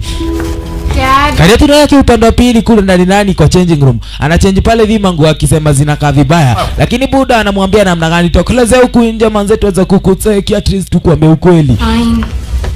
Okay, haina noma. Kairetu waliweza kuchomoka. Wow, wanaume wote waliweza kushangajo. Ngoja. Kairetu nikagira kaka. Actually look beautiful. You look beautiful. Hadi brother alimnoki. Dad. Mwenye na yora uko nate. You're an angel. You're an angel. Unakaa malaika haki ya nani? Manze hadi mimi mwenyewe nimeanza kunoki na wewe. Ndio kaona namna gani? Manze inaweza kunywa Johnny. Hauna halia. Sasa nimeweza kuongea. No, kile ndio ati kidogo na kimwenda nyitithania. Wazi, waliweza kuelekea hadi zaidi pili routine manyumbani. Asante sana. Kufika hapa pale vio waliweza kupata mapenguins. Ni kama pale vio wameandaa line fulani hapa. Kairetu ni alikuwa wa kwanza kuweza kufika. Na akapata hawa mapenguins kuna mamawe fulani na ambazo wameweza kuziweka hapa. At least kuna mambo ambayo yako hapa. Kumbe yalikuwa ni mayai mzae kuja uteki. Mapenguins wameweza kutaka mayai. No. Wow, hata mimi mwenyewe nimeweza kufurahi. Sasa sisi wewe kapteni mwenda wapi? Mimi mwenyewe siwa sitaki mayai. Wacha niende nikienda anga. Kijana naye Bobby kufika hapa alishangaa. Wow. Sasa mnataka kutuambia tutakuwa na machicks ama pale vi watoto wa hawa mapenguins? Kituka hiyo. Watoto waliweza kufurahi. Mwanzo sasa wamejua namna gani Buda sasa ameweza kuleta zawadi na ambayo itaweza kuwa mob. Aliweza kumpigia bibi ya Amanda, yaweza kumuita ile zenye hizi bio. Umbe Amanda naye alikuwa ameenda date na kijana akaja niki. Na ndio ile niki nego uraga. Nilisema huyo niki tangoa kichwa. Tuko na niki no behave. Lakini sasa mwenzetu anaweza akabehave. Lakini mapengu ni wana yani hawamjui niki na wameanza kuboeta. Lakini haka nikano makakwale. Huyo yaitwa captain. Na kisha la maana kuna mwingine. Unaitwa Fati manze. Stinky. Waves. Wow, cheki. Kuna mwingine na huyu anaitwa kupiga nduru zo. You gotta see this. What am I looking at? What? Just miracle, that's all. Hold on, is that? Eggs. Really? Wazi, cheki. Madhe kufika hapa aliweza kushtuka. Kufika akaweza kupata sasa mapenguini wameweza kupata watoi. Cool. Na hili litakuwa jambo poa. Watoto nao waliona namna gani hawa sio wanafaa waweze kurudiana. Nikiona naki akomera Kenya mu ule amelalia nini? Wewe sio hiyo. Unalalia nyingine hizo. Oh ni sawa. Acha pale video za kulalia tu hapa. Must be kind of hard on him. It's nice. It's nice. Unaweza kufanya kazi na ambayo ni haja zaidi. No. Hata mimi naona mmefanya kazi. Mom, Buda alikuwa anauliza kama mtaenda date ate. Mom, just do it. Mom, wait, enda tu kwa hiyo date. Wacha story mob. Ile maana iko the date hiyo. Kumbe Buda nani aweze kuja upande wa pili kule, aweze kujitayarisha. Please na mama hiyo jitayarisha, captain yuko hapa anamwambia namna gani kule underground funga zip. Wazi. Na kokora ogikate. Wewe achiishe Buda jo. Got a reservation at Jean Georges, which is almost impossible unless you're dating the Donald. Aliweza kujitayarisha sasa ndio aweze kuelekea date. Naelewa? Mapenguzi wenyewe ni kama umeshaelewa hii story. Akaweza kuambia namna gani uweze kutulia hapa na watoto. Mimi mwenyewe naenda na ndirudi. Sikai sana. Pepperoni. Na kisha Raman aliweza yani akijitayarisha kwenda date, aliweza kupigiwa na Penguins. Akaambia namna gani Mrs. Harris yamhitaji upande wa pili kwa lile hotel ama kwa lile estate na ambaro yeye mwenyewe alikuwa anafaa aweze kununua. Kwa hivyo mwenzetu akajua namna gani hapo sasa ndiye ataweza kumpeleka bibie date. Aliweza kupeleka ile zenyewe hizo, lakini mwenyewe yuampeleka kwa kare kameza na mpaka mwenzetu akahit. Actually nataka pale vitu weze kukaa kwa hii ya katikati. Yenyewe itaonekana ni ya kufana zaidi. Asante sana. Waliweza kutulia area zenyewe hizo, mamani aweze kuwaletea menu, at least ni waweze kusoma chenye ambacho kiko area zenyewe hizi. Lakini mwenzetu wa cheki namna gani kuna ile meza bado ya sorora na huku akizidi kumsorora Mrs. Harris aone kama ataweza kumpata. Mwanzo uasikia kwamba namna gani alikuwa anatumia jiwe moja kuweza kutwanga ndege wawili. Bibi ndiye aliyeshangaa. Mbona unaangalia ile meza hivyo? Sijui ni kuanzishia wapi, sijui ni kuambia nini. Kwa nini unaangalia ile meza? Niambie tu tafadhali. Okay, mwetu alikosa otherwise. Mimi nikiwa mtoto mdogo, budangu alikuwa ananileta hapa wakati na ambamo yeye mwenyewe ako nyumbani. Na alikuwa anahakikisha kwamba tumekuja na tukaenjoy hapa mimi na yeye na maadhi. It was about the only time I ever got to see him. Na tangu ile wakati na ambapo Buda aliweza kutoweka ama pale hivi aliweza kukosa kurudi nyumbani, mimi mwenyewe sijai taka kwenda kwa lile meza. Mwanzo unaona litakuwa likinikumbusha mambo mabaya. Kai, unataka kuniambia tumeona kwa muda wa miaka 15 na hata hujawahi niguzia stories zingine kama hizi? Man, Mr. Popper. Ni kweli wewe ni Mr. Popper haki ya nani? Mwenzetu waliona namna gani? Upande wa pili Tavern on the, yani on the green. Story yao ni kama imeisha hapa. Sasa wenyewe ni msimu wa winter, waenda wakaskate. Kuuza manze bibi yangu twende tukaskate. Wazi kabisa. Asiwe na habari. Alikuwa anafaa aweze kupatana na Mrs. Harris na hakuweza kupatana naye. Kumbe Mrs. Harris alikuwa tu hapa akaona, ulikuwa unaniita hapa kunja unakuja date. Cheki upande wa pili kule kwa skating. Wenzetu sasa wameshikamana hapa area zenyewe hizi. Na venye wameshikamana bado wanazidi kuongea mambo yao mawili matatu at least. Waone kama wataweza kurudiana area zenyewe hizi. Cheki. I brought a girl here once, a long time ago. It was closed. Hii maisha nilikuwa nayapenda wakati tulikuwa na wewe, lakini wewe mwenyewe ukaamua ni kuweza kudivorce to design kama hiyo. Na hiyo sio story poa ama story mbaya, lakini chunga tu zaidi. Mwanzo niende tena usikie tumeweza kurudiana. Na tete yako tunaweza kurudiana tu hivi karibuni uone kama ni mchezo. Inaweza kuwa story yenyewe lakini madam alimwambia hapana. Mimi mwenyewe tuliweza kosana na yeye. Na kama tuliweza kosana na yeye, hiyo story yetu ni kama iliweza tukoshia hapa. Aliweza kuangukania madama aliweza kumwamukia jamaa wake upande wa pili kule juju. Unaonaje? Makai we molito, toka juu yangu. Kai. Mwenzetu aliweza kujaribia tu design kama hiyo. Majioni aliweza kuelekea upande wa pili manyumbani. Kufika hapa akaweza kupata mlango umefunguliwa. We, kiateka, nini namba inaendelea hapa? Kumbe ni Mr. Jones na amekuja kwa kujihama penguins. Amekuja na badge. Badge ya zoo, hiyo ni wana. We, nini unafanya kwangu? These birds have eggs, Mr. Popper. Yaani unataka kuniambia hawa mandege wako na hadi mayai na wewe mwenyewe hata fikiria kuwapatiana kama ndo wana hatia? Really? Unajua hii ni maisha, hii ni story mbaya zaidi. Nikiweza pale hivi kustaki kwa wanazu, wewe mwenyewe utachukua. Yaani hautakuwa na bahati. Cheki, atunawekea TV wajiangalilie movie. Hiyo ni ufara gani na ambao ulionao jamaa? Just shows what you know. That's a cheese drawer. Hiyo ni story na ambao kuna kama wanahitaji ice kuna fridge, wataweza kujiweka upande wa pili kwa fridge. Na nishake smoky. Na nimekwambia hizi mimi na wapeaga smoky ni ufala. Hii ni wewe mwenyewe umeweza kuleta hapa tu ndio uweze kusikiza wasee vibaya ndio waweza kukubali uchukue penguins. Kupatia ma penguins. Ni wewe kwa kuweka kawaida. Yeah. Mimi mwenyewe napea hawa mapenguins chenye ambacho wanahitaji. Uko na uhakika unawapea chenye ambacho wanahitaji? They need. I am giving them exactly. Yes, I'm giving them exactly what they need. Giving them love. Love. Ate unapea ndege mapenzi. Usione wana. Children. That is nonsense. They're animals. Hawa ni wanyama. Na wenyewe wanahitaji mapenzi, wanahitaji chakula, wanahitaji yani eyes na wanahitaji mambo zingine. Na hata wanahitaji kukuliwa na hwera. Wewe acha kusema hivyo tu. Wacha tuone nani na ambaye atapendwa. Mwenye ambaye akona samaki ama wewe mwenye akona mapenzi. Wote waliweza kumwendea Mr. Jones mwanzo hadi captain. Traitors. Nyinyi wenyewe ni wasaliti wabaya tu. Popper. These penguins can only survive. Papa, acha tu nikwambie ukweli. Hawa mandege wanahitaji place na mama wanajua chenye ambacho wanakifanya. Wanahitaji chakula. Mwenzetu siku namba iliweza kufuata. Cheki, upande wa pili soko. Aliweza kukujia samaki. Ndio tu naye anamuuliza, "Umekujia samaki wa kazi gani?" Ikira umeena wewe acha ujinga. Please have a plan, Pepe. Ndio ataweza kunisaidia niweze inaitwa tilapia.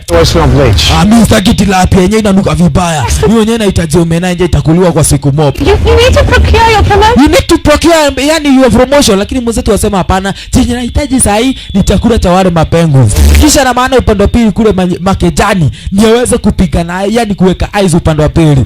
Mwanzo hao mapenguins wanahitaji tu ile eyes ukilipenda. Watoto ndio waliweza kufika ile hizo wakapata Buda ni yeye mwenyewe wa upande wa pili. Young Gentoos need an ice shelf. It Young chances na yani chances na ambazo zinaweza zikafanya tuweze kushinda ama penguins ni hizi ice. Ile tu alianza pale hivi mchezo. Wewe madam, unataka kunipiga na hizo upande wa pili kezani. Na hiyo ni wanana ambao ulionao. Mnadhani hata mimi mwenyewe siwezi piga mtu nayo? Alianza pale hivi story ni kama mchezo area zenyewe hizi. Kumbe Kemelia neighbor wake mwenzetu alianza pale hivi kukuja kutafiti. Yeye mwenyewe pale hivi alikuwa ni wale wasee ambao wanarukia ama pale hivi wanakimbilia mambo za wenyewe. Hata huwa washughuliki na cheki. Mwenzetu pale hivi anaeka hizo na kija na maana anafunikia kailetu. Nimechukua video. Asiona habari, mwenzetu nao mapenguins wako kimoja. Ka video niko nako hapa. Aliweza kukanyaga yani kukanya upande wa pili kisha kasimu kakunywa maji. Yoni, kai, nani mwako ananikagiriko. Nasikia madhako akicall. Sikia venye simu yako inalia vibaya zo. I'll be telling the board about this. Nimeenda kuambia kiatika hapa kuna mapenguins ambazo ziko hapa. Anafaa kutoa area zenyewe hizi. Asante sana. Nyakati za majioni, watoto wakiwa wamelala, mwenzetu aliweza kuambusha na akaweza kuambia wakam area zenyewe hizi. Mwanzo kuna jambo na ambalo hataki wao wenyewe waweze kulikosa. Aliweza kupata kwamba mayai ndio yakati yanayachi. Aha, kisha na maana captain ametulia tu hapa. Angojea tule tutotoni tuweze kutomoka. Hii ni watoto wangu, hii ni familia yangu na ile ni familia nyingine. Cheki. Tuwe penguins tuliweza yani kuyachiwa. Wow, wote waliweza kushtuka.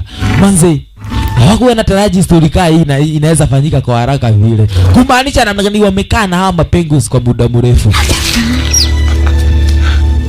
Reminds me of you guys. Sasa tumengezewa tu penguins wengine tu. Lakini sasa kuna yai moja na ambalo lilikuwa ni lake. Yes, Mrs. Captain. Lenyewe limekataa pale vini kwa za kuyacha. Sasa cheki doa mambo. Upande wa pili kwa keja yake Mr. Poppers. Yenyewe imegeuka ni kama upande wa pili side ni sketi cheki. Oh, sorry. Watautika kaya tu. Hatia kuugudhana. Wacha kunipika na eyes. Kina penguins na wao pale vicheki. Nikosa kuchapa upande wa pili madhe kufika hapa alishtuka. Asi? Just coming together, huh? Hata sijaenda siku mingi nimekuja nimepata jumba limeweza kugeuka. Kare huo. I'm still waiting to be a dad, huh? Nini naendelea pale mapenguins wanasema hili yai itaiki pale viku yacho. Lakini mwenzetu anaona hapana. Hii yai lazima tutaweza kuyacha. Cross-checking's okay. Toka tenda ukasketo. Baadaye aliweza kuaga familia yake niweze kuelekea manyumbani. Yes, familia imeweza kuelekea manyumbani ikiwa na furaha. Lakini mwenzetu hapa amebonda. Mwanzo kuna yai moja na ambalo bado halijayacha. Na hili lazima aweze kutulia hapa. Atulie na kina captain. Aone kama yai yenyewe litaweza kuyacha ndugu mtazamaji. Mwanzo ameshakuwa na mapenzi na ambayo ni kati yake na wale mapenguins ukilipenda. Hadi nyakati za usiku bibie yuapigia simu kumbe mwenzetu ametulia tu hapa akiwa amegojea lile yai liweze kuyacha. Bibie na yeye amwambia hapana mimi mwanzoni kama nimeanza kukumiza lakini sijui kataumana na muda gani.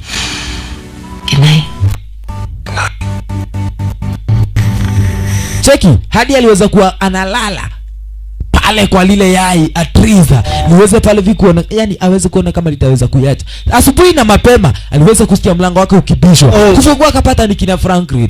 Weza ma tuliweza kukuita tu jana na bado hujamu. Heard anything about the tavern? Tuweza kutumia missed call 7 na bado hakuna hata moja imesikia. Actually nilikuwa na kaoma niliweza kuingia pepe yani nikwambia penguins. Kitu kaa hiyo lakini kina Franklin waliweza kuingia hapa kufika hapa waliweza kupata mapenguins. Asi Fired up the old Zamboni. Yani ni kama tuko upande wa pili side ni Zambondia. Wednesday cheki mwenzetu ni kuzua mali yani ni kuondoa mauaro kisha na maana kuka testing. Gone insane. I've seen this before. You are all insane. Jamaa mwenyewe unaonekana kama umeweza kuwa chizi. Popper. The tavern. Oh, the tavern. The tavern inakaa namna gani? Actually the tavern goja. Story ya the tavern bado inaendelea lakini itaweza kutupea muda. Wewe Popa, unajua uko na mapenguins kwa nyumba yako? Ninajua zo. Hii story yote naelewa. Mimi mwenyewe sihitaji pale vipi kushinda nikiambiwa. Na mimi mwenyewe ndio nimeweza kupanga hii plani. At least nataka tu wasemweze kunipea siku kadhaa. Hili yai nambaro liko hapo likiweza kuyacha. Mimi mwenyewe nitahakikisha jumba ama pale vi ile tavern on the green mmeweza kuipata. Ni hili yai tu ndio originate huko. Kina Franklin waliona huyu jamani kama amekuwa chizi. Manzi, It's too late. We've lost him. we have lost him. Popper, you're fired. You're fired. Okay, mwenzetu hakusema lingine alisema tu sawa. Wewe mapenguins na alikuwa ni best ya mwenzetu aliboeka. Endeavors, proper. Endelea kukaa na mapenguins wako tuone kama ndio atakuwa akikupea do. Yeye hati na dhina. Mwenzetu naye aliweza kuingia upande pili kwa Google mbio kuweza kuangalia jinsi na ambavyo lile yai lileza likayacha ama pale vile likahacha haraka. Aliweza kusema mambo mawili matatu. Hauja pale hivi kuweka lile yai upande wa pili kule nje. President mama wanaona kama litaweza kuyacha. At least atulie area zenye hizi. Likiweza kufaulu kuyacha itakuwa ni story nyingine ndugu mpenzi mtazamaji. Aliweza kutulia area zenyewe hizo hadi nyakati za majioni. Jioni jamaa yalala hapa. Akiwa amegojea lile yai liweze kuhacha. Cheki. Hadi breakfast anaipata tu akiwa hapa. Akiwa ametegea lile yai liweze kuhacha. Ilifika hadi wakati akaona sasa maybe ni aweze kutafuta usaidizi. Cheki hadi anataka pale vile kuweza kulipea yani kuipasha joto, lakini ya ile lenyewe halitaki kuhacha hapo kilipeta. Cheki kuihorerero ihora hacha haraka jo, lakini ya ile lenyewe halitaki. Mwenzetu aliboeka. Ai manzi, hii ni story gani na ambayo mimi mwenyewe naifanya man? Aliweza hadi kumuita, yani nilikwambia aliweza kuona ni vizuri aweze kutafuta usaidizi. Aliweza kumuita Poppers ama pale vile aliweza kumuita Johnny. Ye mwenyewe alikuwa na uwezo ama pale vile alikuwa ni expert kwa mambo ya wanyama. Kufika hapa ili yai aliweze likahacha. Mwenzetu alibonda zo. Na nimepoteza job jua ili yai peke yake. One wana. Johnny aliweza kupata chance poa sana ya kuweza kumwambia mwenzetu aweze kumpatia wale mapenguins. I tried to warn you, Mr. I tried to warn you, Mr. Popper. Sasa ni wakati mzuri niweze kuachukua mapenguins. Niende na wao hadi upande wa pili kule kwa zoo. Prince na mama nitaweza kuangalia vizuri zaidi brother. Unacheki namna gani? Unaonaje hapo? Haina noma. Wewe chukua tu uende na wao. Zoni alienzo Ivanze. Manzi sasa hizi ni pesa ambazo nitaanza kuzihesabu jo. Hao mapenguins yeye mwenyewe alikuwa na nia ya kuweza kuwauza jo.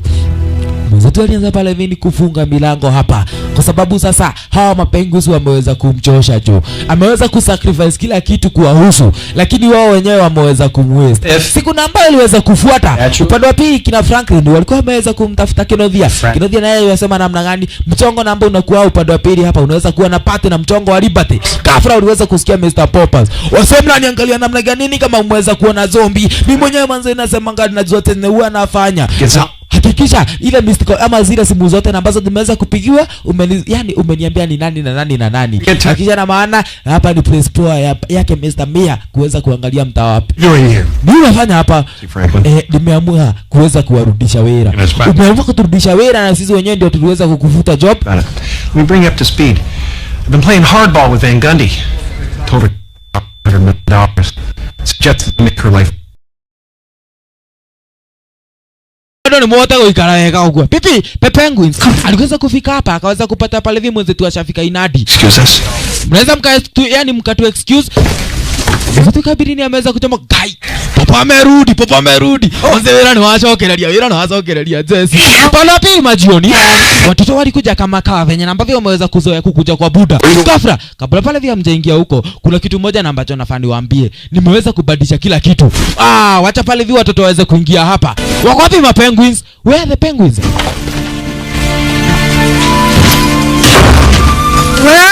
Where are they? Wacheni niwaambie wako poa lakini wako kwa zoo. Place for them. They're probably in a nice pool right now. All the fish they can eat.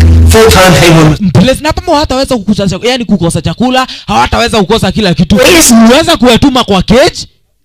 Mbona ni madoli akili wewe? We don't fix things the way we do. Tom, I don't think... Tom, kula amadhe hata usishinde ukimwambia. Huyu jamaa, huyu baba. Mudhe ni kwa kaka wake. Aliguza, alivuta kiwaja kwa yake kikamharibikia. Going to the stupid snowball dance.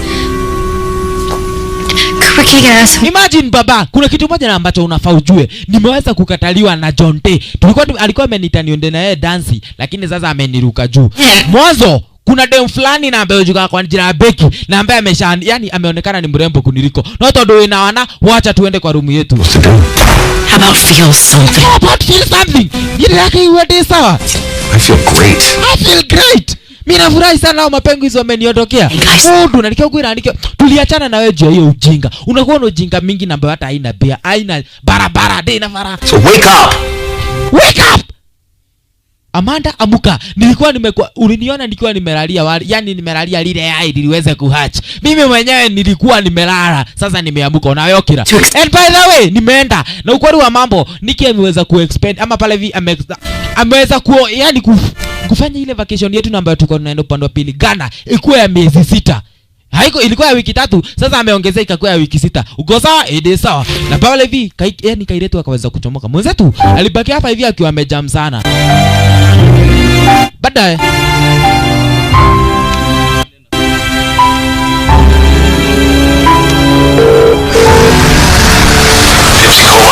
Mr. Copper, we're pulling up presently.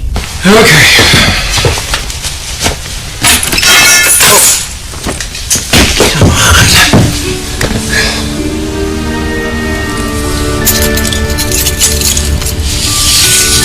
right. Mwenzetu wakiwa upande wa pili Kejani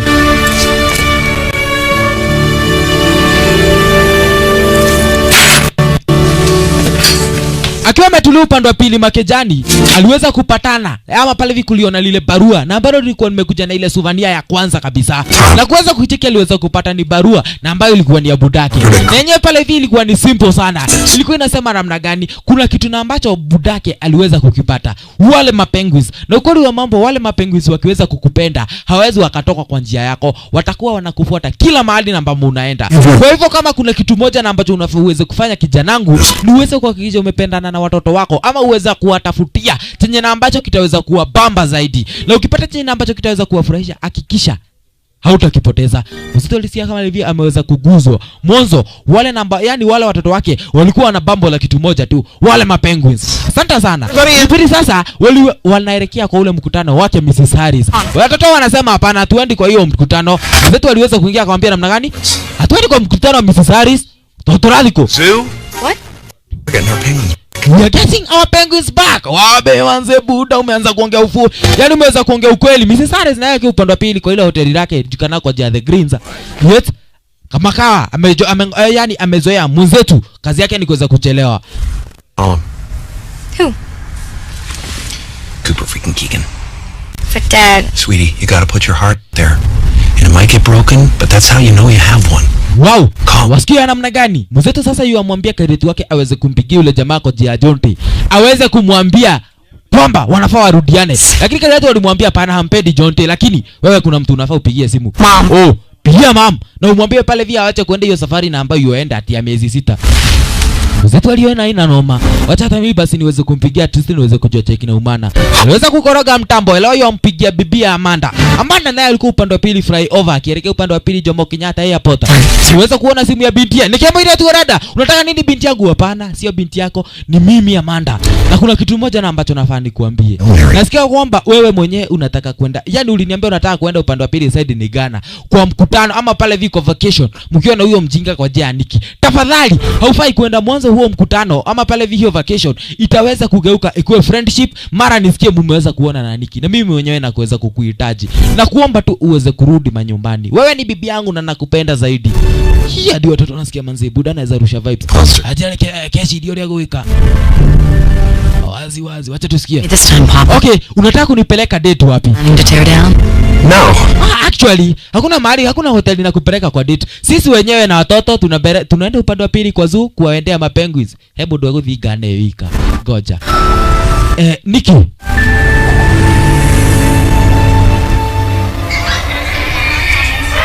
Nikki aliweza pale hivi kuacha do design kama wenzetu nao walikuja upande wa pili kwa lile zoo. Tustukia pale vile waliona madhi. Manze madhi umemuo.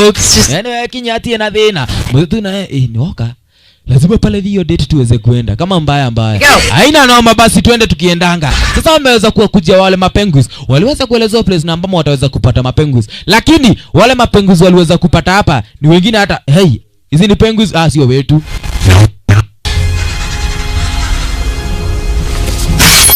Where are my penguins? I'm gonna call you back.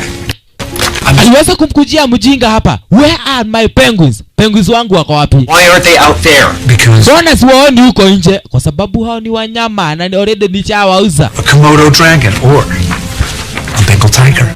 Nimeweza kuuza ndio niweze kupata tiger, niweze kupata nyoka, mwanzo sina kwa hii zoo. Hawa wanyama ambao nakuambia. Hata ukawauza. championships. Sure wasn't their farm system. Where are you sending them?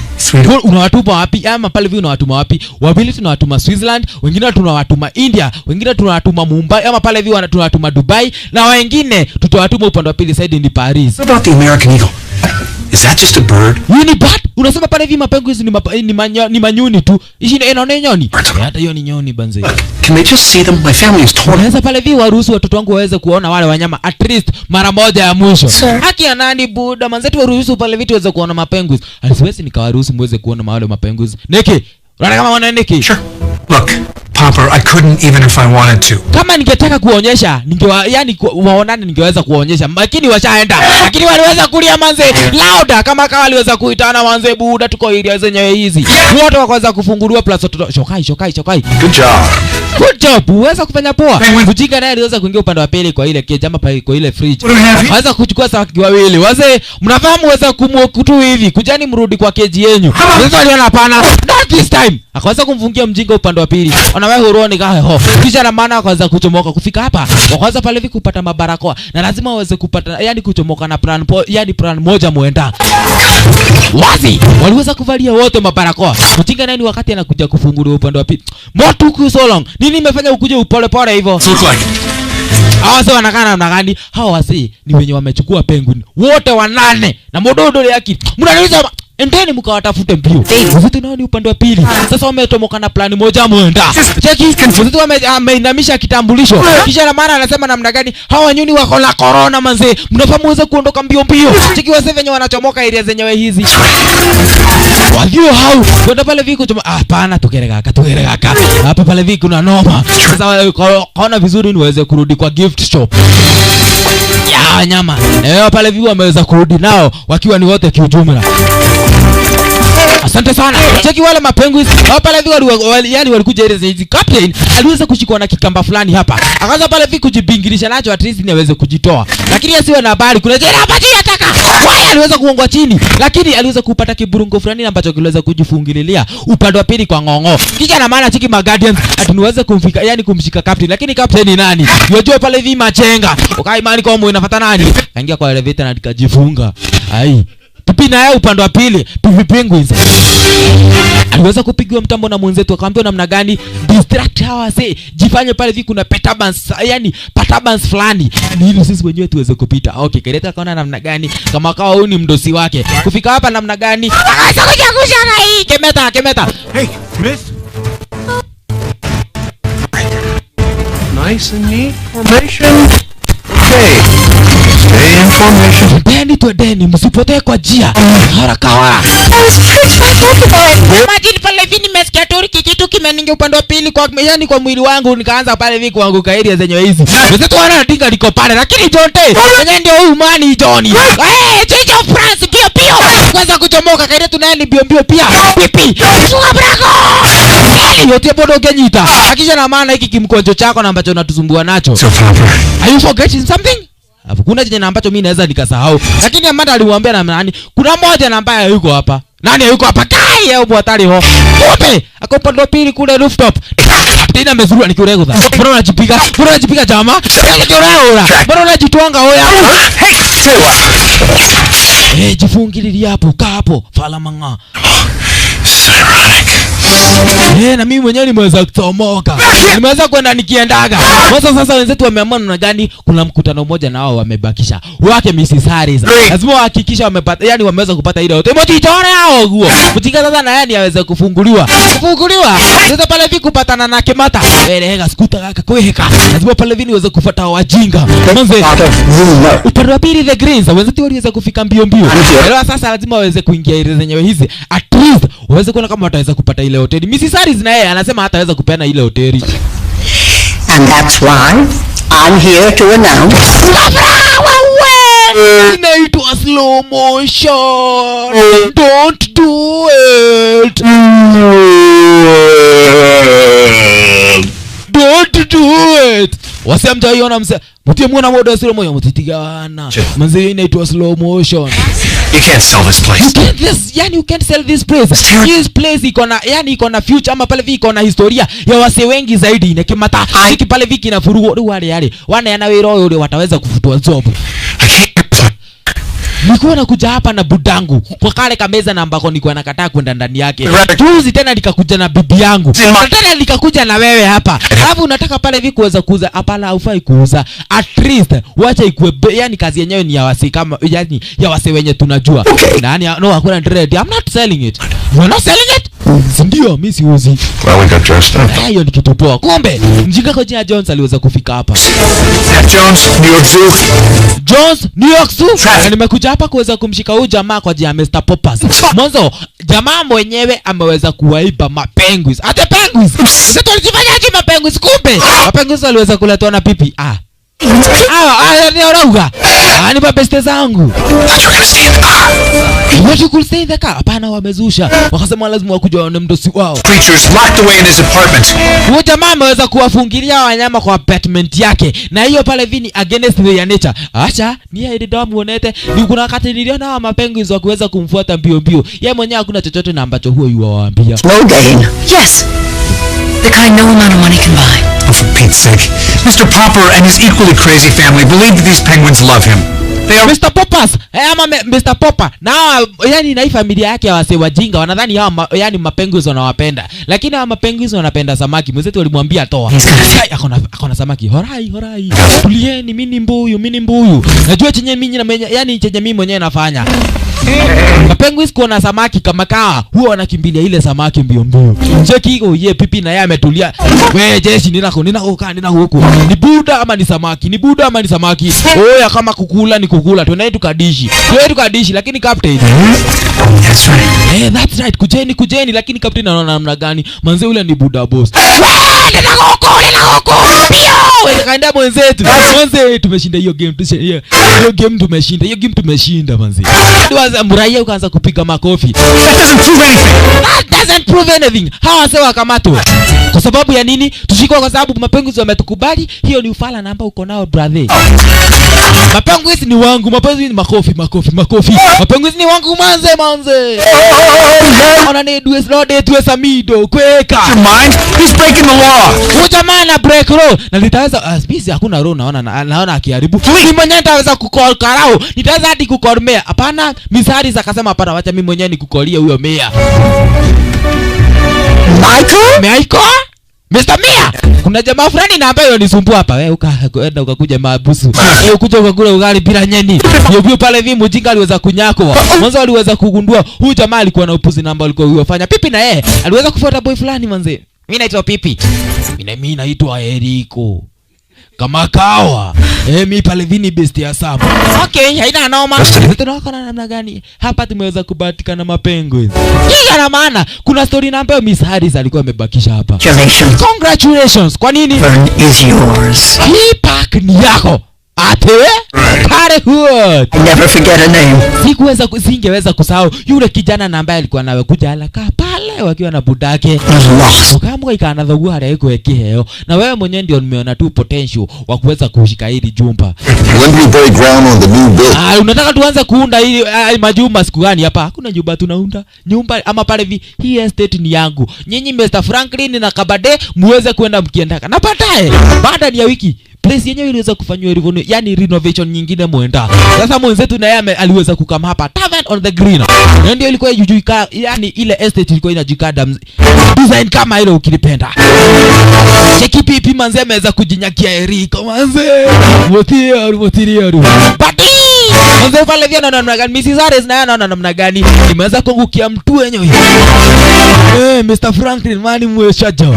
Mwenzetu na akaona namna gani sasa leo itabidi tu ameweza kupelekwa kwa lile meza na ambalo alikuwa analiogopa zaidi.